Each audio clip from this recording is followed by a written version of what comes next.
দর্শক, অমৃত কৃষি চ্যানেলের পক্ষ থেকে আপনাদের সবাইকে স্বাগতম।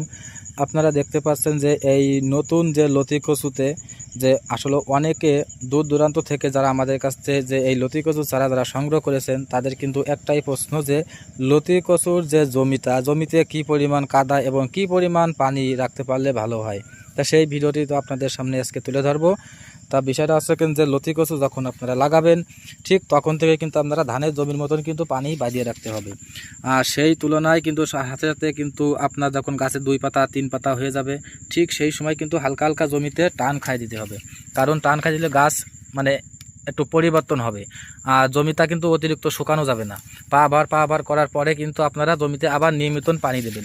তা আপনারা দেখছেন যে এই জমিতে কিন্তু আমরা পানি কিন্তু অল টাইম কিন্তু পানি কিন্তু আছে, জমিতে কিন্তু কাদাও কিন্তু আছে, এটা কিন্তু চলাফিলি দেখেন কাদা। এই জমিতে কিন্তু আমরা 2 বার কিন্তু লাগানো থেকে 2 বার আমরা জমি টান খাই দিয়েছি, তারপরে কিন্তু আবার আমরা জমিতে পানি দিয়ে নরম করে ফেলাইছি। তাই এই জমিটা আপনারা দেখতে পাচ্ছেন, এই জমিতে কিন্তু আমরা গতকাল লতি কাটবো। তাই জমিতে লতিগুলা দেখেন, এটা যশোরের লতিরাজ বাড়ি 1। তা আপনারা দেখছেন যে এটা কিন্তু চেকন লতি, দেখেন এক এক গাছে গোড়ায় কী পরিমাণ চেকন লতি। এই লতিগুলা আমরা যে মোটা লতি আমরা ছোটো কালের থেকে কিন্তু লতিগুলা দেখে শুনে কাটি, যেই দেখেন এখান থেকে কাটার পরে কিন্তু আমরা 2 সেকন্ড লতি পাবো, সেই সেকন্ড থেকেও আরও আমরা সেকন্ড পাবো। তা আপনারা কিন্তু অনেক জায়গা থেকেই লতি কচুর এই চারাটা নিয়ে কিন্তু আপনারা জমিতে সেকন্ড লতি বানাতে পারেন না। তা আপনাদের বারবার বলি যে আপনারা সবসময় লতিগুলো দেখে শুনে কাটবেন, কারণ এক গাছে গুঁড়া দেখেন যে কী পরিমাণ কিন্তু সেকন্ড লতি। আপনারা যত লতি রেখে রেখে কাটবেন ঠিক ততই কিন্তু আপনারা লতি